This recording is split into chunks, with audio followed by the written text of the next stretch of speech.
All right, potties, you're making a difference because of you and the people that listen to the show on WayFM terrestrially, if you want to call it that. We have sent over 47,000 meals to the people that are struggling in Ukraine after they've been displaced because of the war. That is pretty stinking amazing. And I love the fact that you're getting to partner with us in ministry right now in a very tangible way. You're not only helping feed people, but you're also making sure that they get the gospel as well. So thank you so much. But sadly, as the war stretches on, the need is still there and becoming greater. Here's the great news, though. It only takes 25 cents to send one meal. So for about the cost of a dinner out for you and your family, you could make sure that a couple hundred meals are sent to Ukrainian refugee families. Can you imagine what a relief that is for moms who have no idea how they're going to feed their kids from day to day? This is truly ministering to the orphans and widows, like the Bible says in James. And we'd love to keep that going and send another 25,000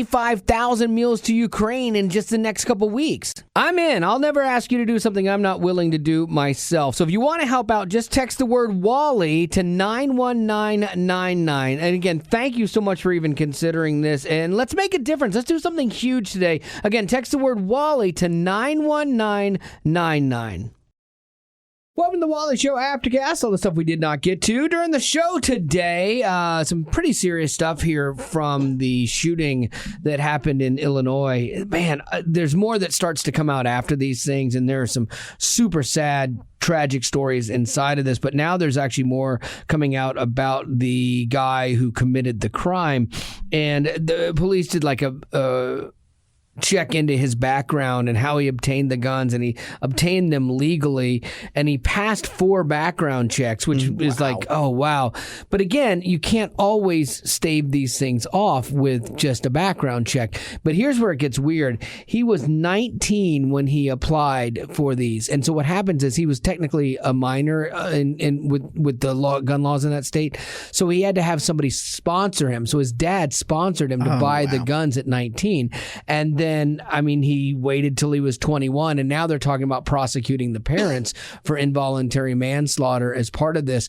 But you're like, then that brings up a gray area. Yes, you bought them at 19. Had he committed a crime at 19 with them? Because there's a state law in their bylaws. It says that you as the sponsor are responsible for any damage that they do with this gun. Yeah, but also what they said was he had threatened to kill himself as well as his family. Yeah, and so still got one. Why would you sponsor a child? That does not make any sense to me. Like why the parent did that. I think the dad said he didn't know about that threat or something. So anyway, it's just a mess. And so then, though, it brings into this question of, well, he waited till he was 21. Now he's an adult.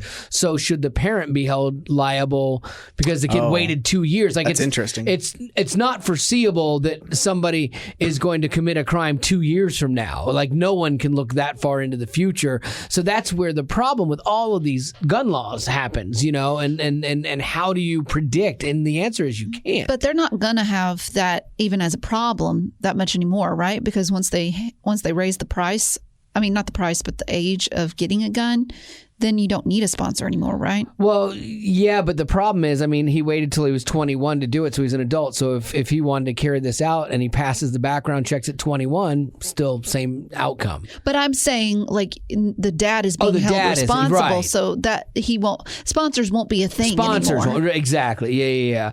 And so, yeah, I mean, this guy had a problematic background, but then they're also looking in the parents like of downplaying that. I guess the guy had attempted suicide, so he wasn't in a good place, in 2019, and so the parents assured the officers, oh no, he's getting the mental health that he needs, and maybe they did have him getting mental health. Who knows?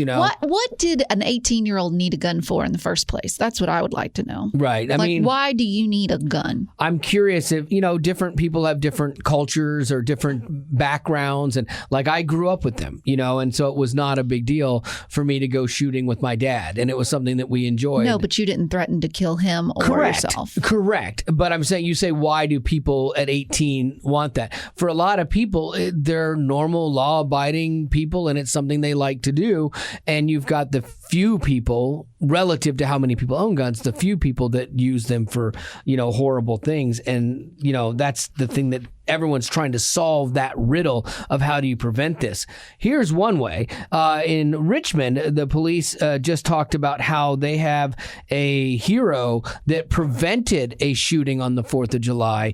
There was somebody that overheard a conversation about a mass shooting being planned between two guys, and this person spoke up. And that's kind of weird, too. You're like, did I really hear that right? Should I say something? Is it somebody just popping off and they don't mean it? But this person did, and the police are saying this person is a hero. There's no telling how many lives this hero citizen saved with just one phone call. Yeah. And I hope other people will do that. If they hear something, say something. Oh, yeah. And here's the thing about this, too. This is somebody that's not connected to them, like, family-wise, and they heard something and they said something. Can you imagine, like, knowing people and you've got somebody in your family that's a little bit on the fringe and you're not saying anything because you don't want to, hurt that family member, and then this family member goes out and commits these atrocities. I can't imagine the guilt. Or do you somehow give yourself a pass by telling yourself, well, we didn't know. We couldn't have predicted this. But it's like, if some random stranger can prevent this, you would think somebody that's in somebody's lives could do that as well. So that's just kind of an update on the heavy stuff. This was kind of cool. If you've ever lost your child in a crowd, you remember the instant fear that sets in. Panic, like, where's my child? Well, a second grader came up with an invention to help parents out with this. It's called DShoes, which stands for doorbell shoes. He needs to work on the title a little bit, I think. But he's in second grade. Come on, let's give him a pass. But he got the idea, not because he was lost, but because his grandmother, who has dementia, was lost at a graduation celebration. And later that day, my father used his car alarm, he said, to find out where our car was because he couldn't remember where he parked. And that's how the idea happened. So the shoes have a little receiver in the shoe and a keychain-like transmitter that sends a signal to the shoe. If it's within like 1,000 feet, it can be activated and an alarm in the shoe will sound, helping the people that are looking for them to find them. I think that's a great idea. That's a great idea, yeah. Just make sure that if they jump in a puddle, it's not like going to short circuit. Yeah, and it's in the shoe so nobody knows about it. Because that's the other thing. Like, you could go, oh, well, those tiles people are now putting in their luggage? I might start doing that, too, to track my bags. Oh, yeah. Because when I just found that, like, people started doing this to track their luggage, and I had the most frustrating situation with Delta and them saying, we don't know where your bag is. It could be here, it could be there. And if you have a tile, you go, no, it's right here. It's in this airport, or whatever. And so, like, I might start doing that. And you could do that with kids' backpacks, clothes. You could put one of these tiles on their shoes. But then if something nefarious were to happen, like some bad person, like, they could just cut the tile off and get rid of it. But if it's built into the shoe, you have no idea. And so this is a great idea. And the thing that you could do this for adults is the other thing. I hadn't even thought of that. But, like, if you've ever dealt with someone that deals with dementia, they just disappear, sometimes because they're adults and they have these episodes and you're like, where did they go? And so the fact that this kid saw all of this and decided to come up with an invention at second grade is super cool. He gets to go to a global convention where it could be turned into a product now. Nice. So, yeah, I think that's kind of dope, man. I wish I had invented something when I was a kid. I tried to invent a new drink, and it was milk, vanilla, sugar, and raisins. Ew. It was so gross, and my mom made me drink it because she's like, you're not wasting this food. Like, really? Was it solid as a second grader?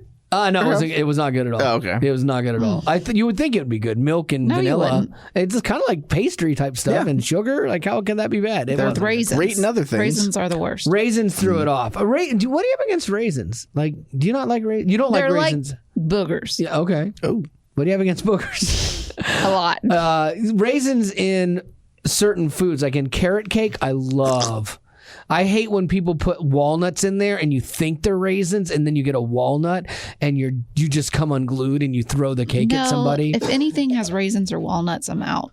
And the same goes for like raisin bread and raisin cookies and chocolate chip cookies that masquerade as oatmeal raisin cookies drive me crazy because I love oatmeal raisin cookies. Which is usually the opposite thing that most people would say is that, oh, sweet, a chocolate chip cookie. Oh, it's oatmeal raisin. Oatmeal you know who chocolate only chip's says that? gross. A senior citizen. No, oatmeal chocolate chip is gross. Oh, by the way, we have a potty that's sending us cookies. Remember that lady that was like, oh, I'm going to make you cookies and send them to you? She hit me up. She's like, you should have them today. So I need to do a little tracking on that package there because I'm getting hungry. Okay, that's my stuff. What do you got, Rock? Warren Potsy Weber. Rock is out today. Sorry. Warren Potsy Weber from Happy Days. Yeah. You want to hit the theme? Oh, it is a theme up there. I didn't even see that. Sunday, Monday, happy days. Tuesday, Wednesday. He's actually running for mayor of Ojai, California. Oh. His real name is Anson Williams. No, it's Potsy. No, Potsy was his TV Potsy. show name. Yeah. Anyways, he's in his 70s. Is he really? And he decided today is the day I'm going to start running for mayor. Good for him. And so he tweeted about it, and then his co-star Fonzie, Henry Winkler. he tweeted out, "You have my vote." You love Henry Winkler. See, that's a guy that's got a good friend. Like I said, hey, I want to run for public office, and Rock's like, I'm not voting for you. But Henry Clearly. Winkler was like, hey, I'm going to vote for Potsy for sure. Well, maybe because he has some good leadership mentalities. Oh. I do too. Wow. I could fix this world. If people would just listen, I could fix this world. I can make it better. I don't disagree with you. I think that you do have some good ideas, but the reason you're losing my vote is Yes. because you will let all that power get to your head. And I freely admit that. Absolutely. That's why you don't are get right. my vote. No, but you're right. But I'll do some really good in the meantime. It won't matter because I'll have to hear the whole time, "Oh, well, I can do it." I know. But then you know what? Here's No, the other thank thing. you. Here's what you're not thinking of, Rock. I don't.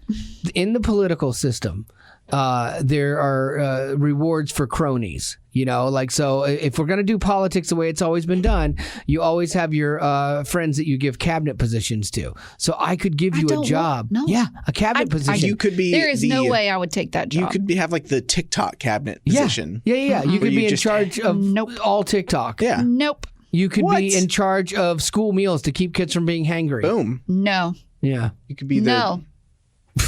I do not. I cannot say this enough. No. Well, I that's feel not like fun. sometimes you don't hear my nose. Not really. What did I just say? Not sure. I hear you're thinking about it. You're on the fence. Gavin is not going to be in tomorrow. So, Gavin, what are your weekend plans? Oh, man, I didn't prepare that. So, Well, where are you going? Let's start with yeah. that. So the easy questions. I'm just staying in town because Haley's I was going to say her father-in-law. My father-in-law is in town. I think we're just going to do a lot of antique-related stuff tomorrow. Do you like that? I think it's fun. Okay. I'm not the visionary per se. He does own like a shop above an antique store, and he does a lot of work with that kind of stuff right now in That's his cool. retirement from the police department. And so we go through all this. She and her dad That's good. love that stuff. Yeah. Like they could spend hours in there. Yeah. And I just wanted to go because he should be leaving on Saturday. He should be leaving. He should Because he be should be leaving. leaving. I want to 'Cause he's hurry this Like, along. honestly, he should I have love been gone him. by Like, now. In terms of I like can't stand in-laws, him. I have He is very the worst. good in-laws good. compared to a lot of other people's stories. I love them. That's so not what you said earlier. I never had in-law horror stories. My in-laws were great, and they loved me instantly and unconditionally, and they were great, like all through their lives. The only time I had a problem was when my wife's dad, his wife, her mom passed away, and then he started dating, and he dated just some people that were just gold diggers, and it was just that part of life was really, really bad for a couple years, and I hated that because I had always had such a good relationship with him, but he was just hurting his daughter, you know, with the things he was doing, and I had to have some hard conversations that I never ever wanted to have with anybody, much less him, somebody I respected. But I was really happy that that situation righted itself, and like the end of his life, we got back to how things were in the beginning and much more normal and stuff. It's a blessing to have good in-laws because, and I know there are a lot of stereotypical jokes about in-laws and things like that, but man, it just makes your life so much easier, so much easier. My daughter, it's funny because Haley she's still hanging out with this guy that she started dating a little bit ago. Like, and they're still figuring it out. Yeah. I've gotten little bits of information, and it's still like they're, my wife, well, are you talking about exclusively dating? And she's like, well, we're not talking to anybody else. Like, okay, well, that's good. And then we're going there in August. So that's another like month and a half away. And my wife was like, well, do you want him to come to the park with us? We'll do a park day. You guys both work there. You can get in for free. And he's more than welcome to come out with us. And she wasn't sure about that.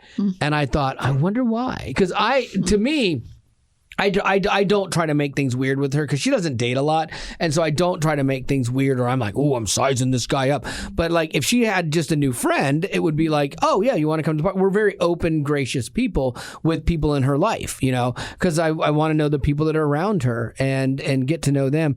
And she actually said, though, my wife asked her, said, is it because of us? Like, do you not want him to meet us? Is that a weird thing? And she's like, no, it's because of me, meaning herself. She's like, I'm jealous of that. She's like, I want that time for myself with you guys. I'm like, oh my gosh, my heart. That's sweet. Like, even if she's lying, melted my heart. Yeah, she's like, no, what can I think? Total right answer. I won't all the time with you. Total right answer. Yeah. So it'll be interesting to see how this thing goes, because I'm not an embarrassing dad with her, like with that stuff. I mean, I kid around and stuff, but like, I'm not that guy that's like, so you guys getting married? I don't do that with her. Cool especially dad. In front of her. Yeah, I try to be cool dad. Yeah. Lady Rock, what do you got for birthdays? Tommy wants to wish his son Jack a happy birthday. That's Said he great. lost his first tooth on July 4th. So very recently. He's a rich man now. My friend's kid's tooth came out while we were eating ice cream. Like, how brittle are your teeth? Yeah. That's not good. You can't talk. I know. You had a soft batch cookie. Absolutely, and it broke a tooth. But yeah, it was crazy. So we're sitting there, and all of a sudden he goes, and his tooth comes out, and we're all eating ice cream, and then we're just trying to pack his mouth with napkins because just it bled so bad. And my wife's like, God. And there's all these like gross napkins on the table at the ice cream place, and I'm like trying to clean them up and everything. Is bad. Ow.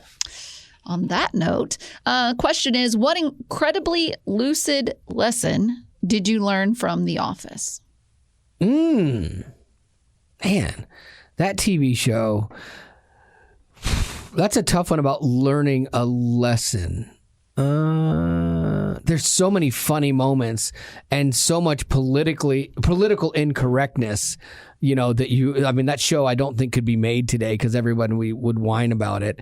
I'm trying to think of like Michael Scott moments, where they would give him they would take him out of his role as the funny, inept, weird guy, and he'd say something great. The scene when he shows up for Pam's art exhibit Yes! thing, I think that the lesson It's of really showing good. up for people is Yep. something that because I saw that on TikTok the other day Yeah. and I hadn't watched it for a while. Yeah. And in my mind, I'm like, sometimes just people, all they need for you to do is show up. They don't need you to tell you that you're the greatest artist in her case, but just Right. showing up meant a lot to her. That's a really good one. And that was so good it made me forget the one that had come into my head. Oh, sorry. I know I had one, and then I'm like, oh, nuts, that's a good one. I forgot it now. You know The Office backwards and forwards. And sideways. That depression is a real thing. And it's to be taken seriously. The pressures of my modern office. Yes. My life. Yeah, that was a good one. Good times. That one made me forget the other one I just had. Dadgummit, what is going on in my pea brain, man? Like, I keep coming up with a couple, and now I'm all stuck on funny Holly ones. That's a button, Kevin. Never pick the color green because only bad ladies pick green. Don't bring massive tubs of chili to work. With Kevin Casual when he spilled Friday it. can't be a thing. When Creed had the blood on his shirt, it was Halloween. Oh, that's fortunate. All right. I can't think of mine now. It's gone. It's left me. All right. Just like Elvis, it has left the building, and just like us, we are leaving the podcast. And that's going to do it for your Aftercast today, and thanks for being a potty.